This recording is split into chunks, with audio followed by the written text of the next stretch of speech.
Pemirsa dimanapun Anda berada, kembali lagi dengan saya Putri Alivia Fitra dalam program acara Dialog Spesial Tegar TV. Pemirsa, saat ini kita kedatangan salah satu narasumber yang sangat luar biasa. Beliau merupakan salah satu anggota DPRD Kabupaten Lampung Tengah. Beliau adalah Bapak Tony Sastrajaya SHMH dari fraksi Demokrat. Baik pemirsa, untuk itu marilah kita sapa beliau terlebih dahulu. Selamat siang Bapak. Siang Mbak. Bagaimana Bapak hari ini kabarnya? Alhamdulillah sehat luar biasa. Alhamdulillah baik. Bapak ini Putri manggil apa nih Pak? Pak Tony? Tony atau Tosa bisa. Tosa, oke Pak Tosa izin. Jadi kan selamat ya Pak ya, sebelumnya telah dilantik menjadi anggota DPRD Kabupaten Lampung Tengah periode 2024-2029. Nah, terkait dengan pemilu yang telah kita laksanakan, pastinya mungkin terdapat suka duka ya Pak ya selama mengikuti kampanye dan juga selama proses pemilihan itu berlangsung. Mungkin dari Bapak sendiri boleh membagikan nih Pak suka dukanya selama menjalani kampanye. Wow, luar biasa memang. Waktu 2019 sebelumnya ya, kemarin 2019 2024 beda sekali dengan 2009 ya, 2009 2014. Dulu saya belum incumbent, sekarang incumbent. Jadi jelas kalau incumbent itu pasti dicari-cari kelemahan, dicari-cari apa sih yang belum pernah diselesaikan janji-janji sebagai calon dewan ya. Alhamdulillah dari awal saya nyalon dewan sampai kemarin kedua kali nyalon dewan dan terpilih, di sini saya sampaikan saya tidak pernah berjanji. Saya tidak pernah berjanji apabila saya jadi dewan ingin bangun, tidak. Saya tidak akan berjanji itu. Saya sampaikan saya pulang ke Lampung, ke kecamatan khususnya Trimorjo, lebih khusus Dapil 3.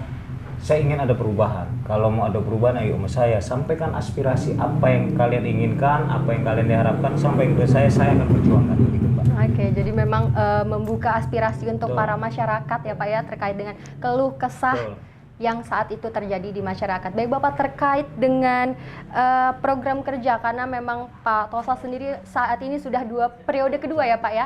Baik, untuk periode pertama Pak, program kerja apa yang saat itu sudah mulai terlaksana dan mungkin nantinya akan digunakan kembali dan ditingkatkan kembali di periode kedua ini Pak? Program kerja sebenarnya mengalir Mbak, tidak ada juga. Saya bilang tadi saya ingin bangun dan sebagainya, tidak ada. Saya mengalir.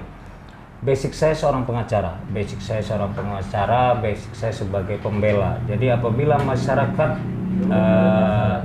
butuh bantuan hukum, saya akan turun. Saya akan bantu masyarakat terutama yang tidak punya uang ya, yang tidak biaya. Saya akan turun ke masyarakat, saya akan bantu mereka free. Saya akan sampaikan, dan saya sampaikan juga bahwa basic saya sebagai pengacara, saya tidak bisa mendampingi, tapi saya bisa memberi nasihat, ngasih masukan dan sebagainya. Tadi saya bilang program saya mengalir, contoh di Kelurahan Adipuro Trimorjo Sembaring ini kelurahan itu tidak ada dana desa. Pertanyaannya selama 5 tahun, alhamdulillah tiap gang banyak diaspal, tiap gang banyak diperbaiki, dilapen dan sebagainya. Nah itu harus ada yang memperjuangkan karena tidak ada dana desa. Alhamdulillah dengan kita bergerak, kita komunikasi sama eksekutif, alhamdulillah Adipuro Trimorjo Sembaring ini tuh untuk lapen, terutama Adipuro itu 80% sudah diaspal. Ada juga memang tidak sampai, contoh di jalan di Widoro Kandang itu arah ke kuburan 300 meter dana pribadi tuh. Dana pribadi. Jadi saya sampaikan kepada masyarakat, kepada teman-teman, jangan tunggu apa yang negara berikan kepada kita, tapi tanyakan apa yang pernah kita berikan kepada negara dan bangsa ini. Asik. Luar biasa sekali Bapak. Pastinya sangat membuka aspirasi ya Pak ya kepada masyarakat dan sangat memberikan bantuan terkait dengan apapun nanti yang menjadi keluh kesah. Terkait dengan hal ini di periode kedua ini, terobosan baru apa Pak yang akan Bapak canangkan nantinya? Dari pengalaman kemarin, pemilihan kemarin, ternyata masih banyak sekali orang yang menurut saya masih milih orang di luar daerah Kecamatan Trimorjo. Artinya saya kurang dekat, artinya saya belum terlalu dekat sama masyarakat. Nah, saya akan coba terus dekat kepada masyarakat, saya akan coba terus mencari apa sih yang diinginkan masyarakat, apa yang belum masyarakat dapatkan. Di Lampung Tengah ini yang saya lihat sih memang mungkin semua ya, bukan hanya Kecamatan Trimojo, jalan-jalan banyak infrastruktur yang menurut saya belum tersentuh. Kalau banyak juga yang dapat, tapi di Trimojo ini bisa dibilang hampir yang jalan-jalan utama tidak tersentuh. Mungkin saya akan edukasi, mungkin saya akan sampaikan kepada masyarakat permasalahannya itu mungkin karena kurang turunnya. Mudah-mudahan ke depan saya akan lebih turun. Saya akan mendengarkan apa yang diinginkan, apa yang diharapkan, apa yang dicita-citakan masyarakat, insya Allah saya perjuangkan. Oke, untuk saat ini Pak, sejauh ini permasalahan apa yang tengah dihadapi oleh masyarakat itu sendiri? Kalau masyarakat umum yang dilihat infrastruktur jalan, tapi kalau petani pupuk, dua permasalahan itu yang kelihatan banget. Tapi tidak kalah penting keamanan, banyak maling nih, banyak pencuri dan sebagainya. Ini bagaimana menggerakkan lagi masyarakat untuk ronda baru lagi, ronda bareng, terus benar-benar menjaga kendaraannya, tidak parkir sembarangan dan sebagainya. Harus akan bekerja sama dengan kepolisian dan TNI untuk sosialisasi hukum dan sebagainya. Selalu dilakukan koordinasi ya Pak ya. Oke, baik Bapak, terkait dengan adanya pansus di Dewan, saat ini apakah sudah mulai terbentuk atau bagaimana Pak? Di DPRD Lampu Tengah ini sebelum kita membuat AKD itu alat kelengkapan Dewan, ada komisi 1, 2, 3, 4. Sampai sekarang kita belum disahkan AKD kita. Karena apa? Kita lagi buat pansus. Kita sudah menjalani namanya pansus tatip, tata tertib. Pansus tatip ini apa sih pentingnya di Dewan?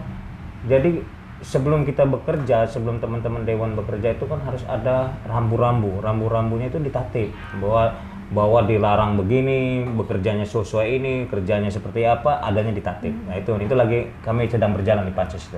Sedang diproses ya Pak ya? Sedang proses. Oke, baik. Terkait dengan masyarakat sendiri Pak, kalau tadi kan kita sudah membahas mungkin hal yang menjadi masalah saat ini di tengah masyarakat.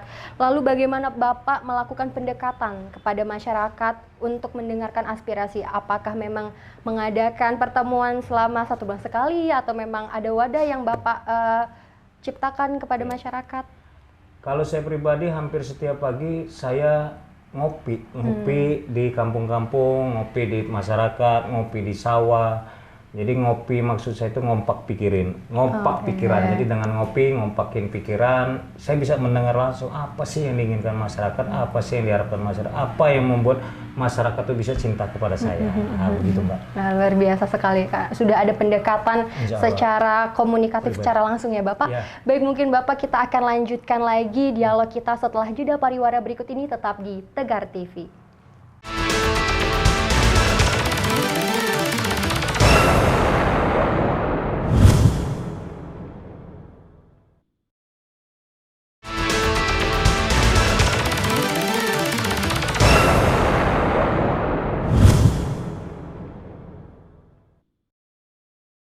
Halo pemirsa dimanapun Anda berada, kembali lagi dengan saya Putri Alivia Fitra dalam program acara Dialog Spesial Tegar TV.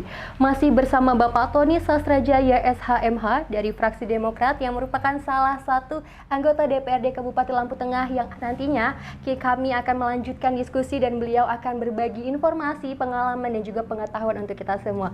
Baik Bapak, selamat datang kembali di Dialog Spesial Tegar TV terkait dengan Prokja tadi Pak. Pastinya sudah banyak sekali planning yang telah disiapkan ya Pak ya.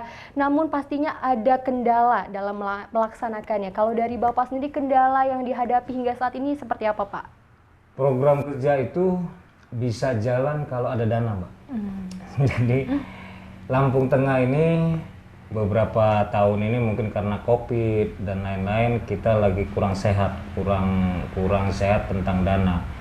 Jadi dana yang kita punya ini tidak bisa fokus semuanya untuk pembangunan dan sebagainya. Itu programnya, permasalahannya adalah dana. Kalau Lampung Tengah dananya besar, Lampung Tengah punya uang banyak, ya kita sebagai anggota Dewan menyampaikan ke masyarakat enak. Nah, jadi dengan dana kita nggak terlalu banyak, yang lagi kurang sehat, tidak baik-baik saja, itu kendala pertamanya. Nggak bisa lancar, nggak bisa berjalan mulus gitu Pak. Jadi salah satunya adalah dana ya Pak ya. Oke, tapi kalau itu hal yang memang menjadi kendala dasar, pastinya respon dari masyarakat mungkin sudah mendengar ya Pak ya tentang prokja-prokja yang sudah ingin Bapak canangkan. Lalu dari masyarakat sendiri bagaimana Pak responnya? Kalau masyarakat ini sebenarnya tidak harus kita aspal semua jalan ya, infrastruktur.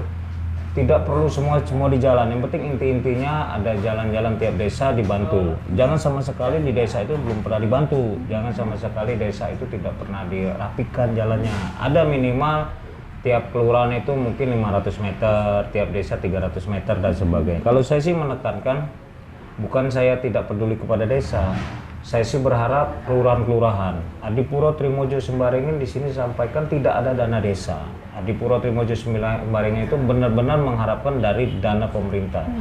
Kalau mereka ada dari pusat dana desa, kalau Adipuro Sembaringin Trimojo itu benar-benar tidak ada pembangunan kecuali dari pemerintah ngasih, dari pemerintah. Nah itu harus diperjuangkan. Nah, selama ini memang Adipuro Trimojo Sembaringin kayak khusus di Adipuro saja ada jalan utama nebus ke Pesawaran, nebus lagi ke Bumi Ratu Nuban itu tidak pernah, mungkin dari kecil saya tidak pernah dilapen atau tidak pernah di aspal. Tapi mudah-mudahan Bapak Bupati juga udah mengiyakan tahun ini juga akan diaspal. Mudah-mudahan selesai lah itu Mbak. Intinya permasalahannya itu ya uang dan dana.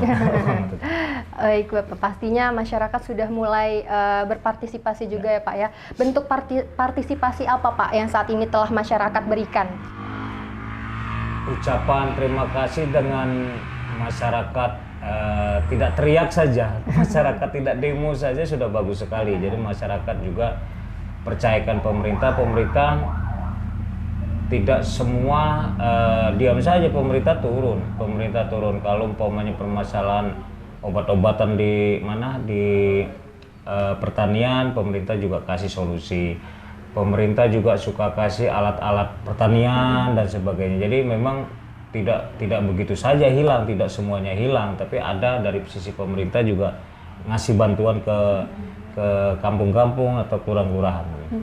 Pastinya terkait dengan hal-hal seperti infrastruktur tadi dan juga pembangunan, perekonomian juga kan saat ini sedang menjadi hal yang sangat penting ya Pak ya dalam masyarakat itu sendiri, di tengah masyarakat. Lalu untuk perekonomian, kegiatan perekonomian seperti UMKM, pelatihan ibu-ibu KWT saat ini di lingkungan Bapak sendiri apakah sudah berjalan atau bagaimana Pak? Ibu KWT bagus sih, kelompok wanita taninya. Kalau di sini ini ada kegiatan ibu-ibu yang luar biasa. Sampai kami di Kecamatan Trimojo ada namanya ibu-ibu aglonema, ibu-ibu pencinta kembang. Sampai kampung kami Adipuro ini menjadi kampung aglonema terpusat, di mana pernah juga kita ngirim kembang Mbak ke luar negeri sampai 3 kali 4 kali kami kirim bunga karena mereka pesan 2.000 batang, pernah sampai 10.000 batang. Yang alhamdulillah memang walaupun tidak dibantu oleh pemerintah, kami support untuk dia sampai ke luar negeri. Artinya benar-benar sangat bantu masyarakat. Itu kami sering juga sampaikan butuh uluran tangan dari pemerintah, butuh pemerintah untuk turun tangan untuk membantu supaya yang sedang naik-naiknya atau yang belum naik-naik kita bantu. Tadi lumayan Mbak, aglonema itu, kampung aglonema itu adanya di Trimurjo juga. Kayaknya sepertinya Tegar TV juga pernah ke sana. Luar biasa mengangkat ekonomi daerah sana. Didistribusikan langsung ya Pak ya, ke luar daerah juga bahkan. Jadi luar negeri Mbak. Oh, luar negeri juga, luar biasa. Jadi memang sebagai salah satu pelatihan bagi para masyarakat untuk meningkatkan kemampuan di bidang UMKM pastinya, dan juga memanfaatkan kemampuan mereka untuk dapat bisa ditingkatkan lebih baik ya Pak ya. Untuk masyarakat pastinya kan berharap Pak untuk beberapa tahun yang nantinya selama Bapak menjabat akan ada banyak sekali peningkatan. Yang menjadi fokus utama Bapak sendiri Pak dalam hal ini apa saja Pak? Saya lagi dekat ke pondok-pondok pesantren, saya lagi dekat ke TPA dan sebagainya. Perlu sekali memang perhatian ke pondok-pondok pesantren, karena di Trimurjo ini banyak sekali pondok pesantren. Bukan Trimurjo aja, Lampu Tengah ini banyak sekali pondok pesantren. Saya berharap pemerintah memperhatikan. Karena saya menjadi dewan ini, saya sering kunjungan kerja kemana-mana. Ya mungkin saya tidak menyalahkan pemerintah, mungkin karena uang nggak ada ya. Kayak dana marbot, guru ngaji, pondok-pondok pesantren ini kurang perhatian. Marbot guru ngaji hampir tidak ada selama saya menjadi dewan ya. Mungkin anggaran kita tidak ada, tapi kenapa daerah lain bisa? Mudah-mudahan kedepannya para pemerintah yang memimpin khususnya eksekutif memperhatikan itu, memperhatikan bagaimana marbot, bagaimana guru ngaji, bagaimana pondok-pondok pesantren itu harus benar-benar diperhatikan, karena mereka yang ngajari anak-anak, ngajari kita orang-orang tua bagaimana memperdalam agama, menambah amal ibadah dan sebagainya. Nah, sekali lagi saya berharap saudara-saudara kita diberi perhatian. Bukan agama Islam saja, di sini ada pura dari Hindu, di sini juga ada gereja. Nah, itu juga diperhatikan, gitu Mbak. Menjadikan toleransi itu semakin kuat. Betul, ya Pak ya. siap, Jadi betul. tidak sekedar untuk memperhatikan mayoritas, Cocok. tapi seluruh hal yang ada di lingkungan itu sendiri pasti menjadi salah satu perhatian utama bagi pemerintah pastinya. Luar biasa sekali ya pemirsa, ternyata pemaparan Prokja yang telah Bapak paparkan kepada kita semua menjadi salah satu contoh dan bentuk nyata, semoga nantinya Pak ya. Siap. Tapi mungkin nanti kita akan lanjutkan kembali Bapak setelah jeda pariwara berikut ini, tetap di Tegar TV.